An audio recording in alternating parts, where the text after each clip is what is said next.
anak sambung kami yang dulu saya suruh mendaftarkan nama Kutus-Kutus ke Haki, 2023 ternyata menuntut kami. Iya. Apa makna kemenangan ini bagi Babe ya? Artinya Babe tidak akan memakai nama Kutus-Kutus lagi? Tidak. Why? Dan saya ingin laporkan juga ternyata kualitas minyak Sanga-Sanga itu lebih baik daripada minyak Kutus-Kutus saya dulu. Iya. Dulu banyak tamu saya datang ke saya, cium kaki saya, karena penyakitnya dihilangkan dengan minyak itu. Dan ini adalah ultimate karena kenapa saya sebut ultimate karena nggak tahu bagaimana komposisinya memang luar biasa.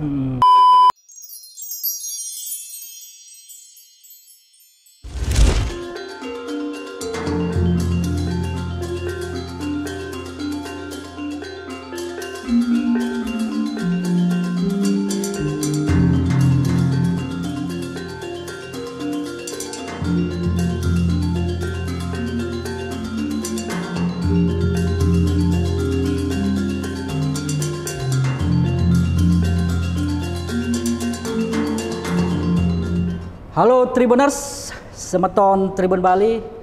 Saat ini kita sedang berada di tempat yang luar biasa, aroma khas herbal dan suasana alam yang begitu luar biasa. Dari sinilah segalanya dimulai oleh PT Kutus-Kutus Herbal hingga sekarang mendunia.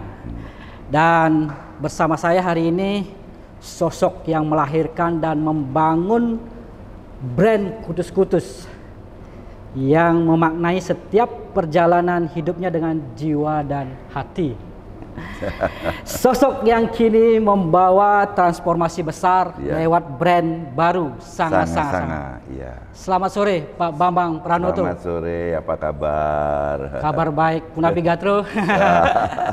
Kayaknya Babe nih ya, Pak Bambang ini akrab disapa Babe ya. Ya, supaya memudahkan. Supaya memudahkan ya.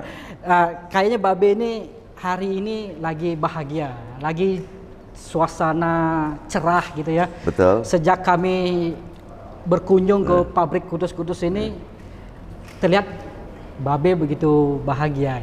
Oke. Benar seperti itu Babe? Betul. Nah, jadi saya akan cerita sedikit nih. Ya. Ini hari bahagia buat kami karena kami menerima kabar dari pengadilan niaga di Surabaya bahwa kita dimenangkan dalam perebutan merek Kutus-Kutus. Ya. Kan. Jadi sejak tahun 2023 sebetulnya Kutus-Kutus dalam keadaan tidak baik-baik saja karena anak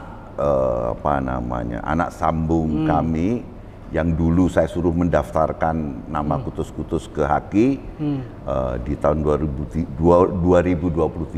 ternyata menuntut kami sejumlah uang untuk merek Kutus-Kutus. Dan bukan hanya itu, dan dia juga memproduksi Kutus-Kutus yang sudah 10 tahun kita produksi. Walaupun sebetulnya di tahun 2023 itu pun kita sudah mempersiapkan untuk bertransformasi.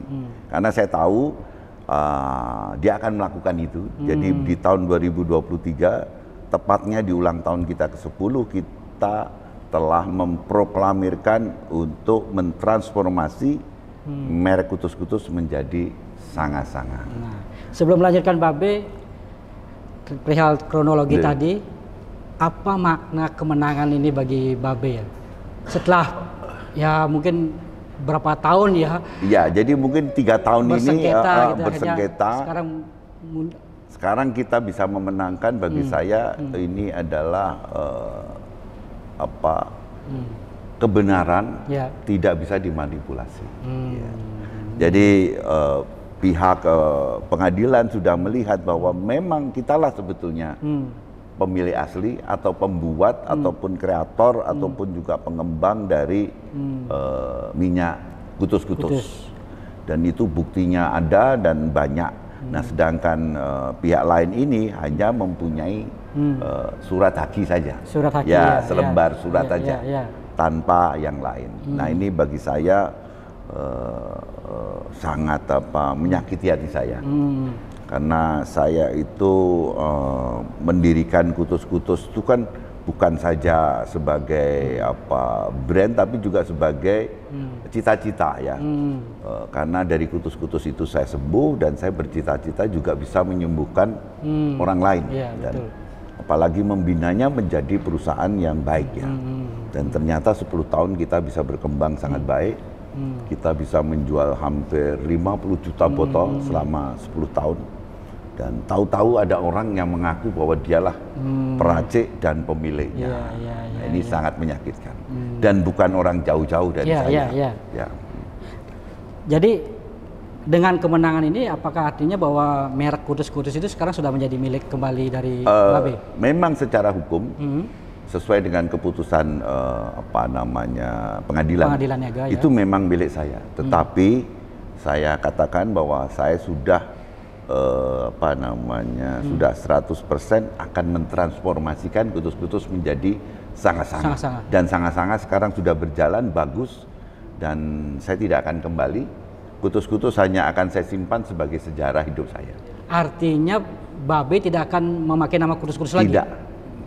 Why? Anda harus jujur atau harus konsekuen ya.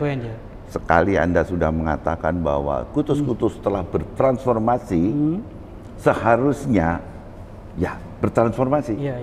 Tidak kita mengulang ke belakang atau walaupun itu adalah kisah sukses. Tapi saya sudah menyatakan pada publik waktu ulang tahun ke-10 bahwa Kutus-Kutus kita transformasikan ke Sanga-Sanga.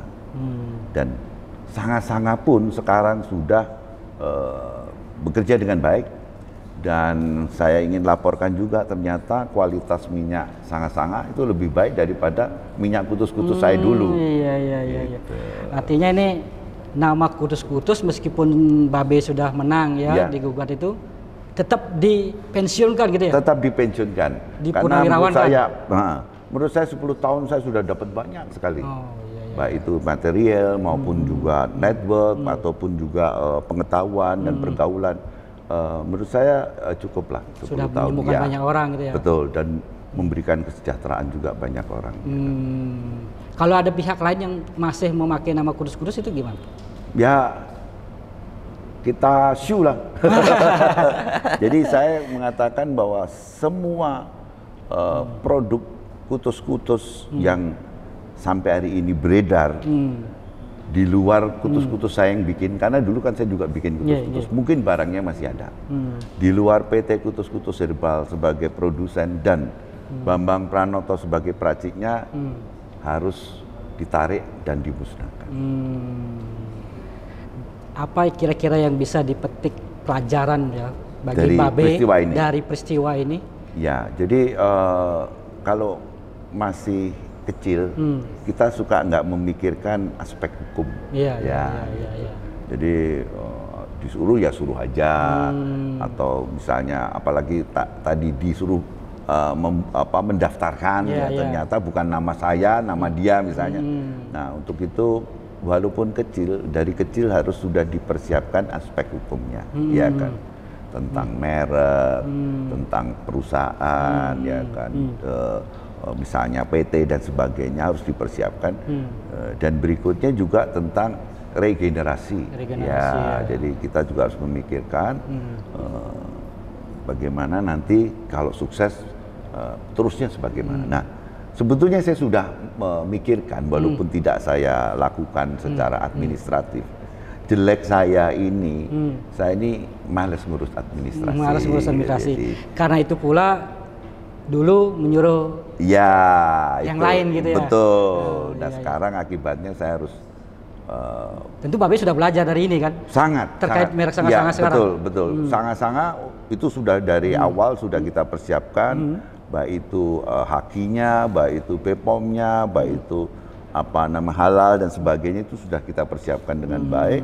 Bahkan PT-nya juga kita sudah siapkan dengan baik ya, untuk menjaga kalau terjadi apa-apa ya seperti ini, karena jangan sampai terulang 2 kali betul, gitu ya. karena kalau salah sekali sih oke. Ya. Kalau salah 2 kali goblok. Iya. Tadi Babe sempat nyinggung bahwa dari kasus ini juga dari sisi produk ya, bahwa kutus-kutus ke sanga-sanga itu menjadi lebih baik. Betul. Dan gimana ini itu, ya, jadi terima kasih Tuhan ya memberikan berkat kepada saya. Satu, logonya lebih bagus, Mas. Ya, coba kali dilihat ya, logonya sanga-sanga lebih indah ya daripada logo kutus-kutus dulu. Bedanya di mana, Be? Ini kan lebih balinis, lebih menari ya. Kan yang dulu pakai huruf Latin, ini sudah hampir semua adalah bahasa Bali, mengikuti juga yang sudah pemerintah daerah mengatakan kan, kalau bisa semua ada bahasa Bali ya, dulu Bali ya. Ini sudah kita laksanakan. Terus kedua juga auranya ya, apa namanya ya, itu saya bilang ya benar-benar menari lah. Dan orang bilang ini memang simbol yang bagus lah. Itu satu. Terus yang kedua juga produknya itu kok saya bisa bikin lebih bagus daripada kutus-kutus dulu yang saya buat. Karena sulit loh. Ya ingat aja cerita musik ya. Tidak semua grup musik bisa membuat lagu hit ya. Hanya 1-2 yang bisa terus membuat lagu hit. Nah ini kan seperti saya bikin lagu hit lagi yang lebih bagus dari lagu hit saya yang terdahulu. Yang berikutnya adalah saya menjadi produktif dengan menciptakan lebih banyak jenis produk. Kalau dulu hanya tergantung minyak sekarang juga kita ada skincare. Dan masih ada juga jamu dan sebagainya, tapi belum kita rilis. Tapi paling tidak skincare. Ya, skincare kan sekarang sedang marak ya di Indonesia. Tapi skincare yang ada di Indonesia itu kan sebetulnya skincare apa ya? Boleh dibilang oplosan lah, Mas. Bukan meng-create produk baru. Nah, sedangkan kami meng-create produk baru dan menggunakan bahan jamu seperti tradisi di sanga-sanga. Gitu. Jadi memang banyak perubahan ya dengan sanga-sanga ini. Betul. Dan kita juga nambah aset ya. Kita ada sekarang di Surabaya dan di Jakarta, radio juga, organisasi juga bertambah banyak, dan kita siap untuk menjadi besar dan lebih besar dari kutus-kutus terdahulu. Iya, luar biasa ya. Nah itu terkait tadi bagaimana sempat terjadi gejolak ya, dari kutus-kutus bertransformasi menjadi sanga-sanga. Tapi itu hukum alam, Mas. Hukum alam ya? Ya, jadi kalau Anda mau maju, Anda harus chaos dulu. Oh iya. Jadi itu setiap perubahan, setiap chaos ini justru memberikan kesempatan untuk kita lebih tinggi, gitu, maju lebih tinggi. Seperti sekarang kan ributnya saham turun, rupiah naik. Jangan ditakutin. Ini kesempatan untuk semua orang yang memang mempunyai produk bagus, punya pemikiran bagus untuk lebih besar. Dan lebih besar daripada kalau belum ada chaos itu tadi. Nah ini mungkin terkait juga tadi bahwa kenapa kutus-kutus tidak dipertahankan oleh Babe dulu, justru membuat melahirkan brand baru sanga-sanga ini. Bagi saya yang abadi di muka bumi itu perubahan. Kalau Anda nggak berubah ya minta maaf. Anda akan tergilas oleh zaman. Nah, inilah kesempatan saya merubah dan diberikan kesempatan. Jadi apa ya, blessing in disguise ya. Problem ini justru membuat saya lebih kreatif, lebih berubah, dan harapan saya kalau problem ini besar bagi saya ya, ini justru akan meningkatkan kelas saya untuk lebih tinggi lagi. Karena itu Babe juga tidak ngotot dulu mempertahankan merek kutus-kutus itu ya? Ngotot mempertahankan merek, tapi bukan menjadi jalan keluar untuk the next, gitu loh. Saya ngotot karena itu saya buat bener loh. Semua bukti-buktinya ada.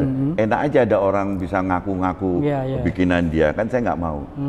Itu pun nanti kutus-kutus akan saya masukkan museum ya. Museum saya jadikan kenangan bahwa pada tahun ini sampai tahun ini saya pernah membuat kutus-kutus. Itu juga bisa menjadi bagian sejarah di Bali ya, betul. Selama 10 tahun bahwa ada Kudus-Kudus ya. Betul ya. Jadi harapan saya tahunnya juga pas ya, dari 2013 ke 2023 dan sekarang nanti 2004 sampai next ya.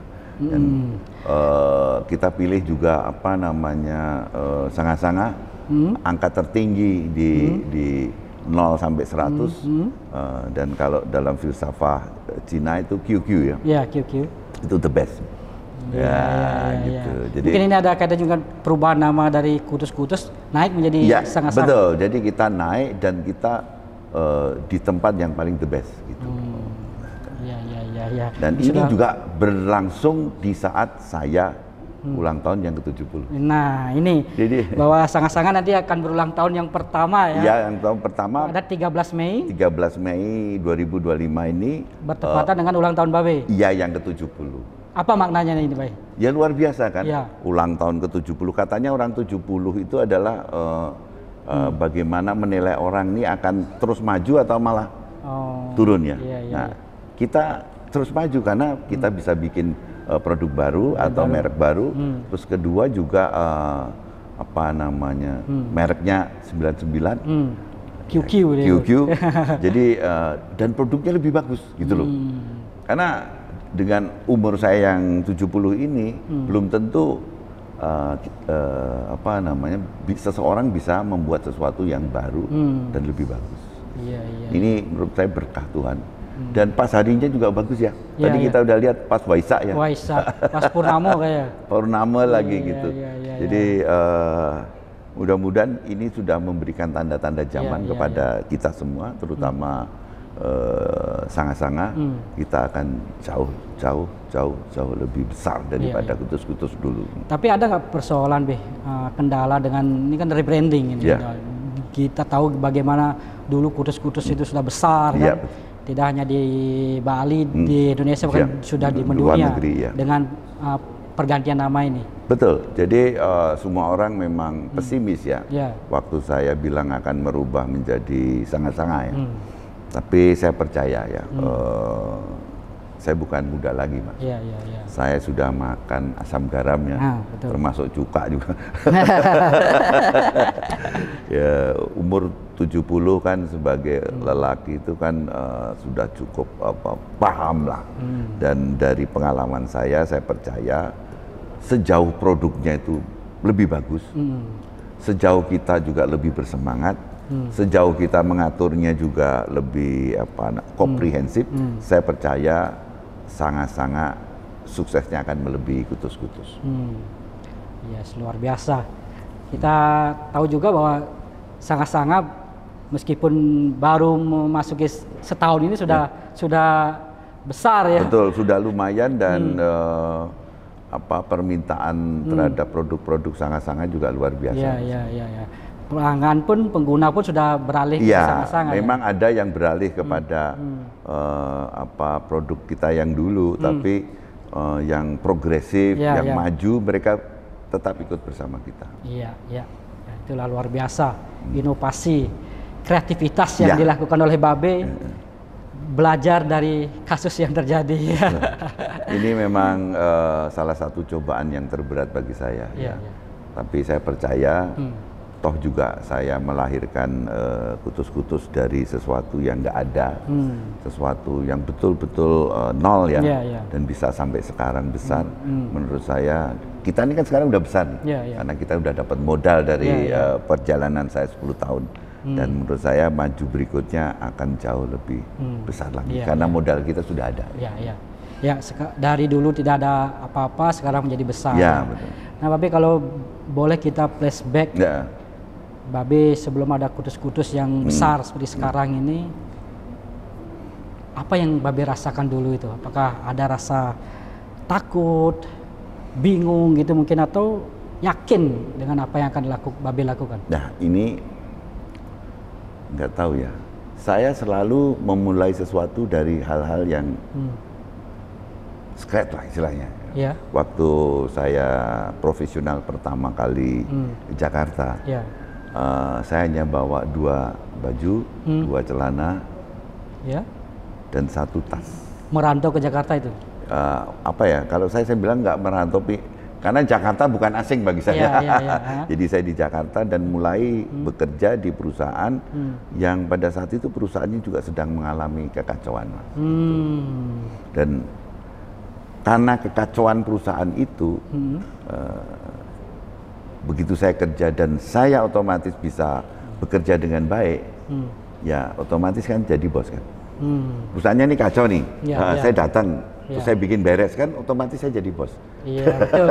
Jadi kalau nggak kacau mungkin saya harus mengikuti aturan di perusahaan itu ya 1 tahun, 2 tahun dan sebagainya. Ini nggak, karena memang perusahaannya kacau, saya bisa bikin baik, otomatis saya dipilih jadi bos, gitulah. Jadi bukan di zona nyaman ditempatkan Babe ya? Nah ini kalau kita di zona nyaman, kita akan ngikutin urut kacang namanya, ya kan? Kalau Anda kerja di perusahaan yang sudah established, dan tidak ada masalah keuangan, Anda ya ikut urut kacang aja. Kalau Anda masuk urutan ini, naik nanti mesti ke sini, mesti. Nah kalau dalam keadaan kekacauan, ya kan, kita bisa meningkatkan. Dan sekarang juga terjadi seperti itu. Ya. Ingat waktu misalnya 98 ya, peristiwa 98. Waktu itu yang bank terbesar kan BCA. Tapi waktu 98 mengalami masalah hingga perusahaan itu harus dijual kan. Betul. Nah, muncullah Jarum membeli perusahaan BCA hanya dengan kurang lebih sekitar 1,4 triliun. Dan dipegang BCA, habis itu ekonomi bagus kan. Sekarang asetnya sudah lebih dari 1.000 triliun. Dan BCA atau Jarum Group kan dianggap perusahaan yang bagus gitu. Kalau nggak ada peristiwa 98, nggak mungkin Jarum punya BCA. Nah, jadi di setiap peristiwa namanya apa, disturb ya, atau dalam keadaan goyang. Kalau di apa namanya, kalau di fisika itu seperti air mendidih. Nah, ini kesempatan untuk kita meloncat lebih tinggi. Tapi kalau airnya tenang aja, Anda harus ngikutin air yang di atas. Anda nggak bisa naik-naik terus saja. Nah, kecuali air yang di atas keluar. Nah, ini tapi kan jadi lama sekali untuk bisa jadi pimpinan di sebuah perusahaan itu. Jadi ini sudah seperti menjadi bagian dari filosofi hidupnya Babe. Betul. Dan itu menurut saya kalau kita belajar sejarah ya memang seperti itu. Jadi kalau tidak ada Perang Dunia Kedua, tidak ada Jerman, Jepang seperti sekarang. Ya kan? Selalu sebab akibat. Sebab akibat seperti itu. Dan makanya jangan takut kalau ada krisis, kalau ada ketidakpastian, karena itulah Anda bisa membuat pasti yang lebih tinggi gitu loh. Jadi Babe juga tidak takut waktu kemarin ada kasus itu? Nggak takut sebetulnya. Tapi secara psikologis saya tuh merasa terpukul. Terpukul. Seorang anak yang saya gedein, saya berikan semuanya, saya kasih gaji bagus, saya kawinin dan akhirnya punya anak pun saya juga ikut memberikan keuangan dan sebagainya. Dan di saat itu semua kok dia berani-berani atau tega-teganya meminta besaran uang yang nggak masuk akal. Padahal dia sudah digaji bagus, ada dapat rumah, dapat mobil yang bagus juga, kok sampai segitu. Sampai sekarang saya juga bertanya-tanya, apakah orang itu nggak punya hati ya? Tapi anyway, kalau kita bicara seperti itu, dia jadi romantis kan. Nah, tapi saya percaya dengan teori tadi, chaos untuk menghasilkan established baru gitu. Dan ini sudah terbukti ya. Dan ini bukan sekali 2 kali saya ngadepin seperti ini ya kan. Nah, kira-kira kembali ke masa lalu ini, kalau kira-kira momen paling sunyi yang pernah Babe rasakan dulu yang akhirnya menjadi titik balik lahirnya Kutus-Kutus itu seperti apa? Ya, saya tinggal di Bali, ya toh, hanya punya warung kecil. Bahkan setiap bulan saya nunggak bayar listrik dan termasuk bayar kuliahnya yang memberontak ini. Itu juga saya susah. Itu sudah dimulai dari zaman susah. Iya, jadi dia ikut susahnya. Gitu. Dan dia ada waktu susah itu dia bisa lihat hidup kita itu bagaimana. Nah, sebentar Be, bisa lebih ke belakang lagi, Babe ini ke Bali tahun berapa dan kenapa bisa sampai di Bali? Oke. Jadi ini kembali lagi karena peristiwa 98. Nah, peristiwa 98 bisnis saya collapse semua karena memang waktu itu bisnis saya kan mensuplai acara TV. Nah TV pada waktu itu sudah nggak punya uang. Nah jadi dia stop semua kegiatan dan kami nggak ada mata pencarian karena TV udah tutup. Nah di saat itu saya berpikir ngapain saya terus di Jakarta, ya kan? Akhirnya punya ide pergilah ke Bali. Ide ke Bali itu muncul dari mana? Ya, kayaknya mungkin panggilan jiwa ya. Panggilan jiwa ya. Jadi kita tahu bahwa Bali ini sebetulnya adalah gudang daripada segalanya yang dulu pernah dibuat oleh Majapahit. Nah, Majapahit adalah titik puncak dari peradaban di Indonesia. Jadi kalau mau dibilang negara paling besar atau kerajaan paling gede itu adalah Majapahit. Dan Majapahit itu wilayahnya kan sampai ke Thailand, sampai ke Kamboja sana. Di daerah Asia Tenggara ini nggak ada yang bisa lawan sama Majapahit. Termasuk Cina aja nggak bisa lawan kita. Jadi budaya, teknologi, pertanian dan sebagainya puncaknya ya. Dan akhirnya hanya dalam waktu singkat Majapahit runtuh dan mereka hijrah ke Bali, ya kan. Nah, ini mungkin Babe seperti merasakan saya harus ke Bali. Iya, terinspirasi itu atau mungkin saya juga terpanggil atau nggak tahu lah namanya apa ya. Jadi saya bilang ada yang membisiki gitu. Iya, jadi seperti ada yang membisiki. Kamu harus ke Bali gitu. Betul. Bahkan sebelum saya pergi ke Bali itu saya bikin musik. Judulnya The Road to the Morning of the World. The Road? Jalan menuju paginya dunia. Nah, ternyata paginya dunia tuh di Bali. Jadi saya bikin lagu tuh, gitu, The Road to the Morning of the World. Nah, akhirnya saya melihat Bali ini nanti akan nggak tahu memberikan apa, yang jelas saya akan lebih baik. Ke Bali waktu itu juga tanpa bekal apa-apa? Enggak. Duit 350.000. Sama seperti waktu ke Jakarta dulu kali. Betul, 2 potong celana. Baju, 2 potong celana, udah itu. Ya, kan. Di Bali tahun berapa itu? 2002. 2002 sampai di Bali. Sampai di Bali ngapain pertama? Nggak tahu. Nggak tahu. Berarti sampai di Bali masih dalam kebingungan. Nggak tahu, saya bingung dan akhirnya kebetulan ada teman mau menampung saya, ya saya tinggal di situ. Terus ada kerjaan sederhana pada waktu itu, saya bantuin namanya Aneka Record di Bali, bikin beberapa lagu Bali dan membantu rekaman mereka gitu. Nah, nggak begitu lama bom Bali, wah, porak-poranda lah semua lagi, ya kan. Saya beruntung saja pada waktu itu kebetulan teman ada yang akhirnya jadi Bupati Gianyar dan teman itu membantu saya dalam membangun restoran.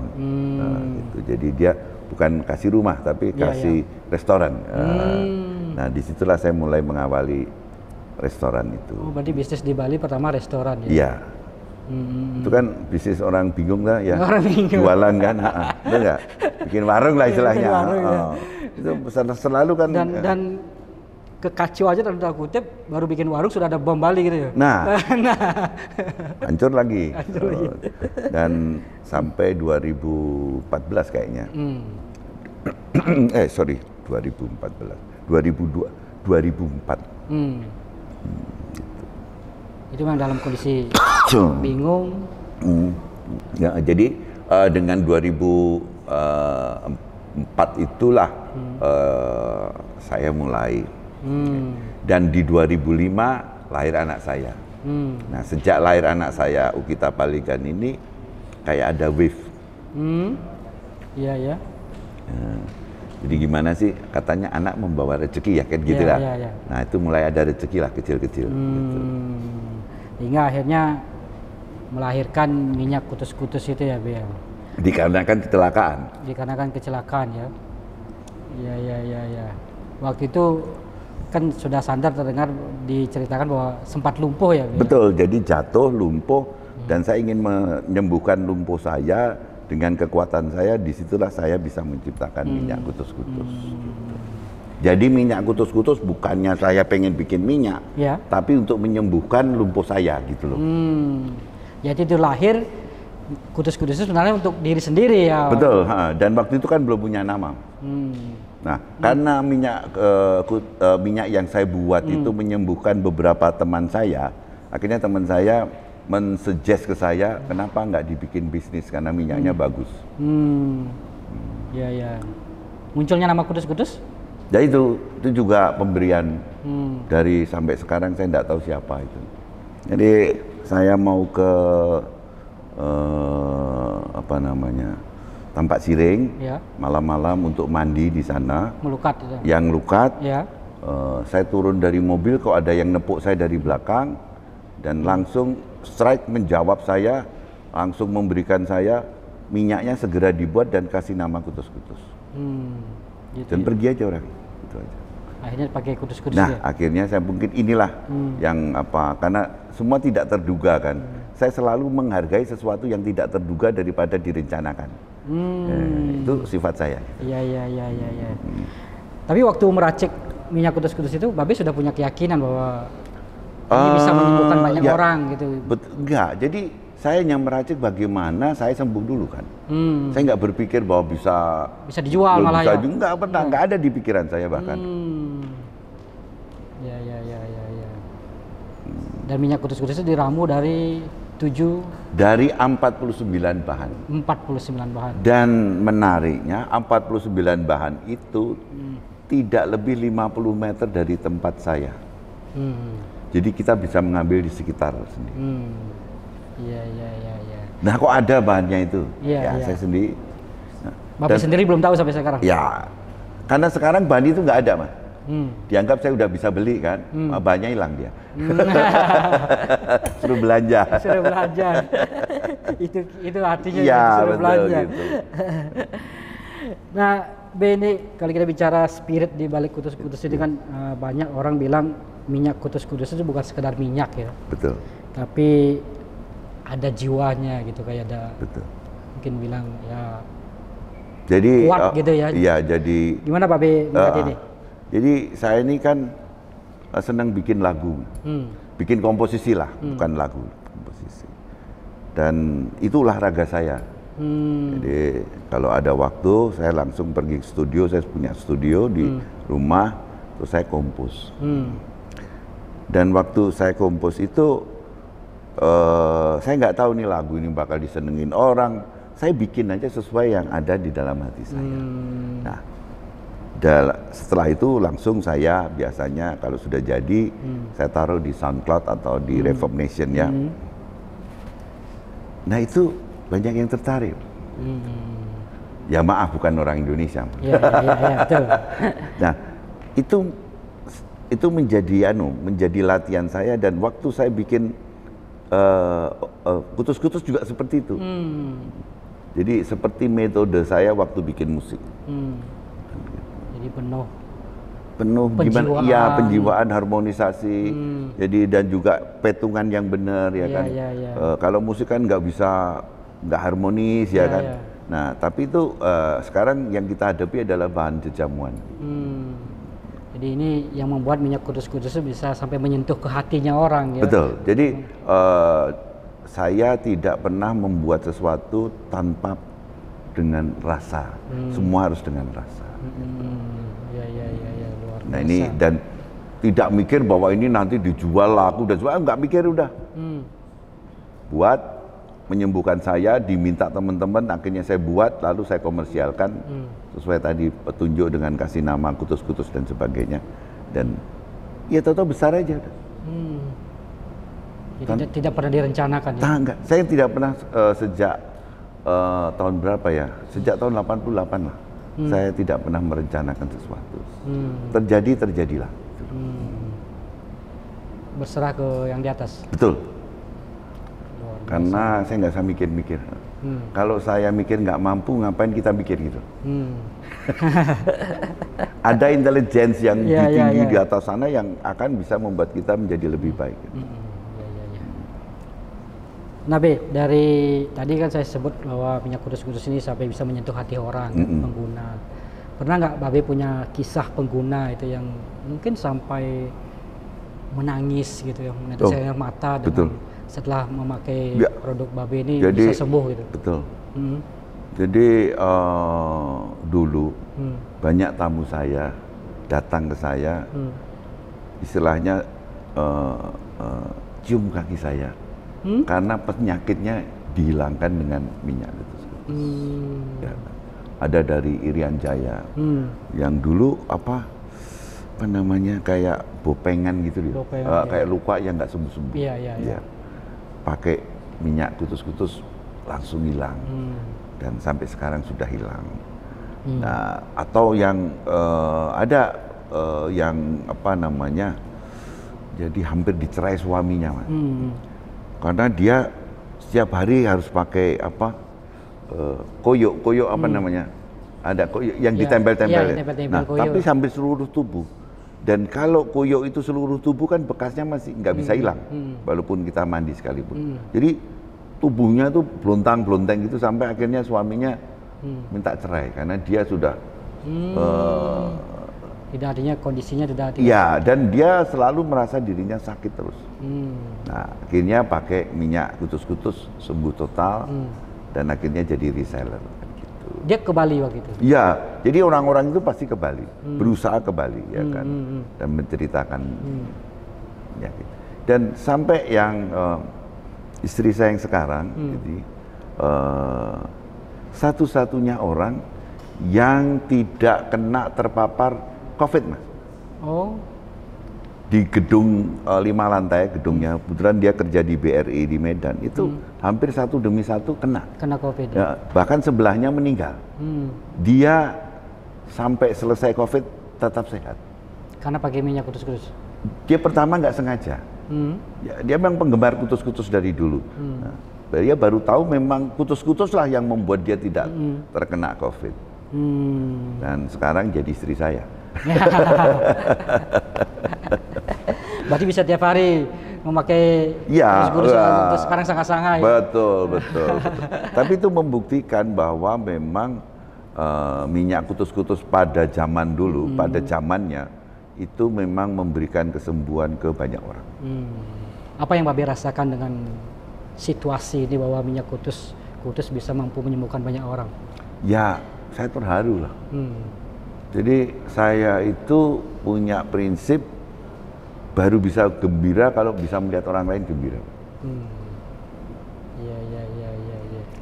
Jadi percuma kita punya uang banyak tapi tidak bisa membahagiakan orang lain. Bagi saya itu tindakan bodoh lah. Gitu.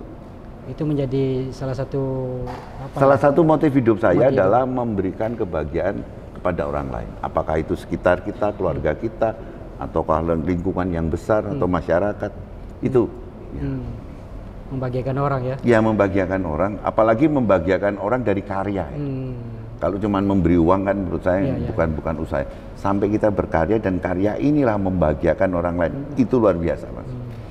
Dan ini Babe lakukan bersama kutus-kutus? Iya, bersama kutus-kutus. Meskipun sekarang kita tahu kutus-kutus ini sudah besar, penghasilannya miliaran, tapi Babe tidak memperkaya diri, tapi bagaimana bisa membahagiakan? Betul, membahagiakan lingkungan saya. Karyawan. Iya, kita punya 1.100 karyawan, bukan kecil ya. Itu ada hotel, ada villa, ada radio dan sebagainya. Kita mencoba untuk memberikan yang terbaik kepada teman-teman semua. Ya nah, memang kebanyakan tidak puas itu saya pasti. Pasti ya. Manusia itu nggak pernah dikasih itu puas, nggak pernah. Dan kita tidak bisa memuaskan semua orang pasti kan. Betul. Paling tidak standar itu kita bisa lampaui lah. Ya. Nah tadi Babe sudah nyenggol-nyenggolin soal ekspansi bisnisnya PT Kudus-Kudus Herbal ini ya, bahwa tidak hanya minyak, tapi sekarang sudah villa, hotel, radio, kuliner, bahkan sampai kampus ya. Iya, betul. Gimana ini Babe menjelaskan ekspansi bisnis ini, Be? Yang luar biasa. Jadi saya punya dendam. Dendam? Jadi dendam waktu dulu keadaan saya tidak punya, ya kan. Misalnya. Ini dendam yang positif ya? Oh ya, bukan. Jadi saya mempunyai dendam bahwa kayak villa sama hotel itu sebetulnya dendam saya waktu SMA. Iya, gimana? Saya tuh kepengen masuk arsitektur. Masuk arsitektur. Ibu saya nggak setuju, ya kan. saya disuruh masuk malah ke Fakultas Teknik Elektro. Tapi arsitektur tuh apa bisa bikin sesuatu yang bagus, yang menarik, seneng banget. Makanya waktu saya kerja, buku yang saya selalu beli atau majalah yang saya selalu beli adalah Arsitektur Digest. Nah, di situ ada villa, ada hotel dan sebagainya. Saya bilang one day saya harus punya villa dan saya harus punya hotel. Iya kan. Radio itu dari kelas 5 SD itu saya sering main ke radio. Saya juga nggak tahu lah, pokoknya nanti pada satu titik saya punya radio dan saya akan memutar lagu-lagu yang saya sukai, misalnya seperti itu.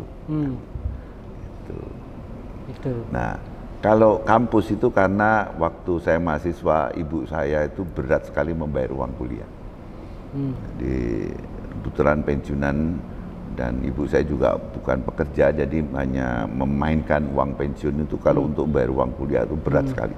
Nah, dari situ bagaimana saya bisa menciptakan sekolah yang bisa memudahkan ibu-ibu itu menyekolahkan anaknya ke tempat saya. Gitu. Oh, itu motivasinya sekarang ya. Gitu. Jadi Babe ini masa kecil remaja ini agak susah gitu. Bukan agak susah benar. Memang susah. Karena ibu cuma pensiunan ya. Dan saya ingat itu cuma 45.000 sebulan dapat pensiunan. Apa yang ada dalam benak Babe sekarang?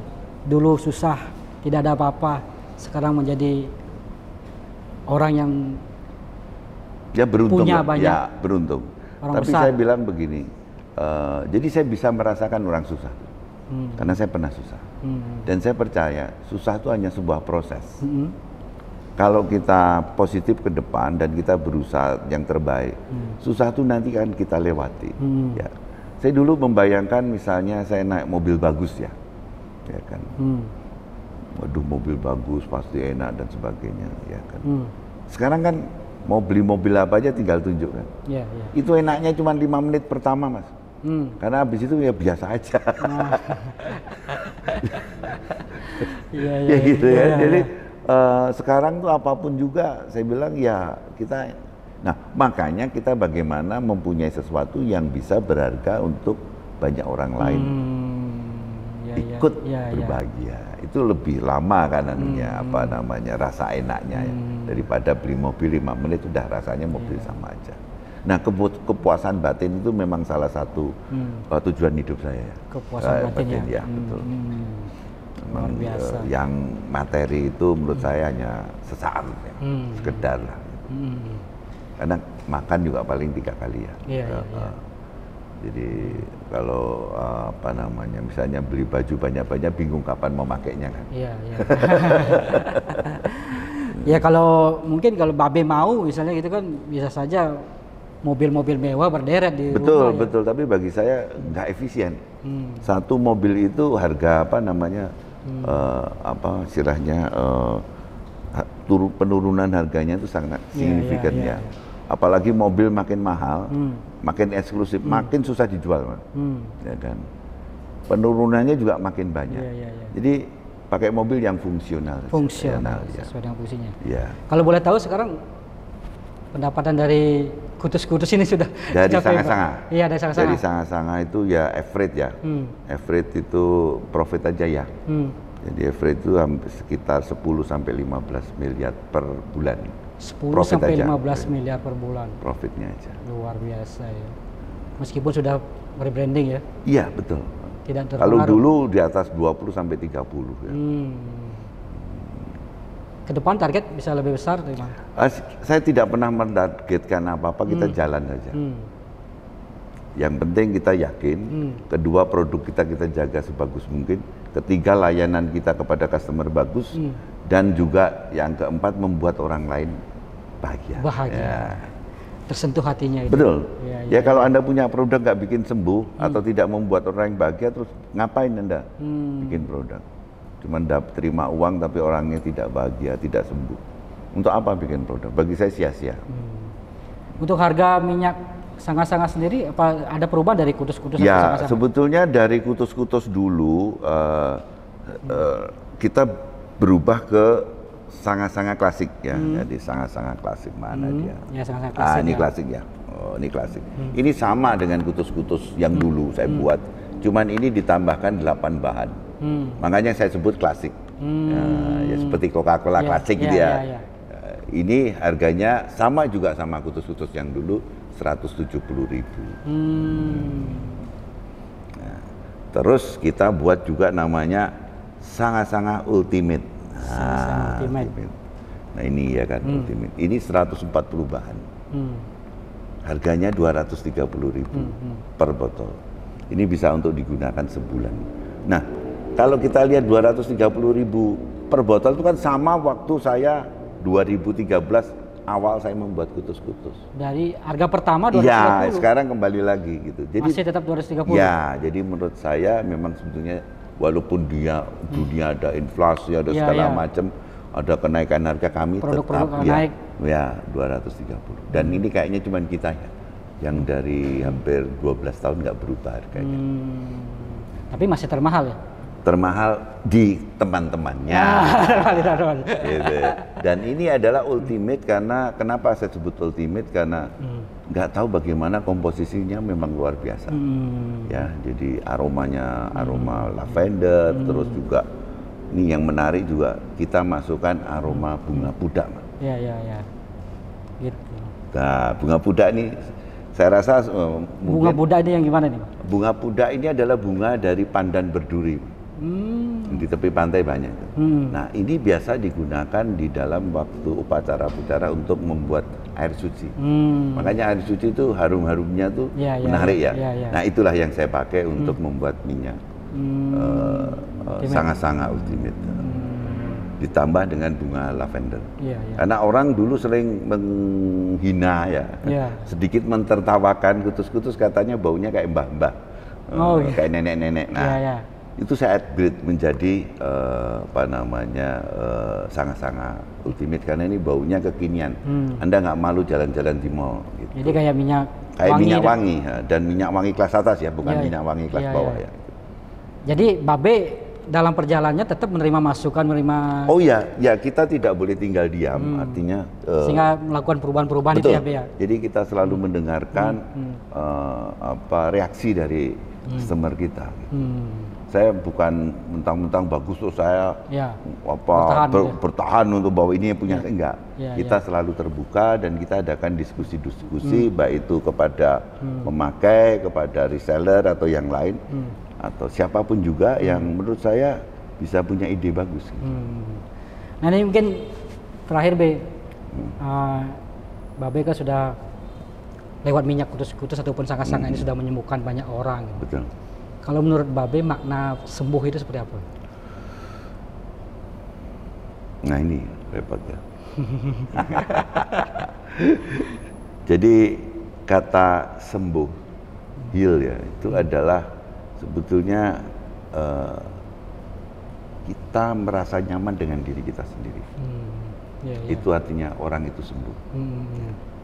Jadi bukan sembuh kata misalnya ukuran anunya tekanan darah sini enggak. Tapi orang yang nyaman dengan dirinya sendiri untuk beroperasi sebagai manusia. Ya. Kalau dia beroperasi sebagai binatang saya nggak tahu ya. Tapi menurut saya standarnya adalah orang yang merasa nyaman dengan dirinya. Itulah yang disebut sembuh. Jadi sembuh itu harus ada hubungannya dengan nyaman. Kalau Anda sembuh tapi tidak nyaman, misalnya Anda sembuh tapi harus menyuntik diri 10 kali, harus minum obat, itu saya bilang nggak sembuh. Itulah arti. Ya, arti sembuh bagi saya adalah nyaman. Nyaman ya. Kalau nggak nyaman nggak sembuh. Baik, luar biasa Babe ya. Kata kuncinya itu adalah sembuh itu adalah nyaman. Ya. Tentu kita memberi apresiasi bagi minyak kutus-kutus maupun yang sekarang bertransformasi menjadi sangat-sangat yang sudah menyembuhkan banyak orang ya. Jutaan orang. Dan ke depan tentu Babe berharap juga makin banyak orang-orang yang bisa disembuhkan oleh minyak sangat-sangat. Dan kalau nyaman kita produktif nanti. Kalau nyaman kita nggak aneh-aneh Mas. Betul. Orang yang aneh-aneh, yang tidak produktif itu orang yang tidak nyaman dengan dirinya. Iya. Sekali lagi kalau sudah nyaman berarti kita sembuh ya. Sembuh, ya. Ya. Kalau belum nyaman berarti masih ada sakit. Iya, kalau masih tidak nyaman ya masih sakit ya gitu. Ya mungkin nggak sakit karena dikasih infus, dikasih misalkan yang nyuntik sehari harus sekian kali. Itu menurut saya belum selesai. Oke. Nah, di situ sanga-sanga khususnya selalu menargetkan orang itu nyaman. Targetnya bukan hanya sembuh dalam arti tanda petik, tapi nyaman. Nyaman dengan dirinya sendiri. Nah ini sedikit melanjutkan meskipun tadi saya bilang terakhir ya, pertanyaan terakhir. Ini mungkin juga mewakili suara warga ya. Banyak warga mungkin yang berkecukupan ya, kurang punya itu ya, kurang mampu. Ingin memakai minyak babe, minyak sanga-sanga ini dengan kemampuan yang terbatas. Ada enggak ke depan babe punya pemikiran atau ide gitu untuk memberikan harga khusus gitu atau mungkin dalam bentuk subsidi gitu? Harga khusus kita berikan mungkin orang yang memang tidak berkecukupannya. Gitu. Misalnya sering pelayanan kita ke panti asuhan, sering pelayanan kita ke panti jompo, itu bahkan kita berikan free kepada mereka. Mungkin juga nanti ke depan bisa ke Banjar-Banjar ya. Iya, kita juga gini loh Pak, di Indonesia nih orang kaya aja antri beras ikut-ikutan. Antri gas juga ikut. Iya, ikut-ikutan, padahal dia bisa beli gas yang lebih gede dan nggak perlu antri. Jadi ini semangat apa ya? Ini yang perlu dirubah juga untuk yang kaya ya harus berlaku sebagai orang kaya. Supaya orang miskin tuh betul-betul yang miskin kita tahu siapa dia kan gitu. Oke. Jadi bagi saya kita juga harus tahu diri ya. Kita kedudukannya apa dan kita harus bertingkah laku sesuai dengan kedudukan kita. Biar orang lain yang mungkin tidak mampu mendapatkan misalnya gratis gitu ya. Artinya Babe sudah menyiapkan skema itu juga. Oh ya, dan kita sering berkunjung ke panti asuhan ataupun ke panti jompo. Gitu. Atau saya di jalan ada orang sakit dan saya ajak ngobrol mau, terus saya balur dengan minyak kami gitu. Oke, mungkin ada closing teman. Oh ya, saya hanya ingin pesan bahwa Kutus-Kutus sudah purna tugas. Sudah satu dasawarsa. Ya, sudah satu dasawarsa purna tugas dan kita berhasil menciptakan sesuatu yang baru yang lebih bagus dari Kutus-Kutus. Kita sebut sanga-sanga. Dengan sanga-sanga ini nantinya kita akan mempunyai berbagai produk dan harapan saya juga sanga-sanga akan diterima oleh Anda semua. Baik, terima kasih atas waktunya, atas perjalanan luar biasa Babe ini. Tentu kita berharap bisa menjadi inspirasi ya. Dari sakit menjadi pengobatan ya. Betul. Dari kutus-kutus menjadi sanga-sanga. Iya, jadi jangan pernah berhenti, selalu optimis. Di depan pasti akan lebih baik daripada di belakang. Dari yang kecil bisa menjadi yang besar. Betul. Selalu yang penting punya keyakinan. Jadi cuman modalnya pertama adalah keyakinan. Dan keyakinan lalu dengan niat, dan nanti kalau bersatu akan menjadi bergulung menjadi sesuatu yang besar. Baik, demikian Tribuners, selamat tahun berbalik. Nantikan podcast berikutnya, dan sekali lagi semoga obrolan saya dengan Babe bisa memberi inspirasi bagi kalian untuk bisa selalu menjadi yang terbaik dan sukses. Kami akhiri dengan Paramo Santi. Om Santi. Download Tribun X sekarang, menghadirkan lokal menjadi Indonesia.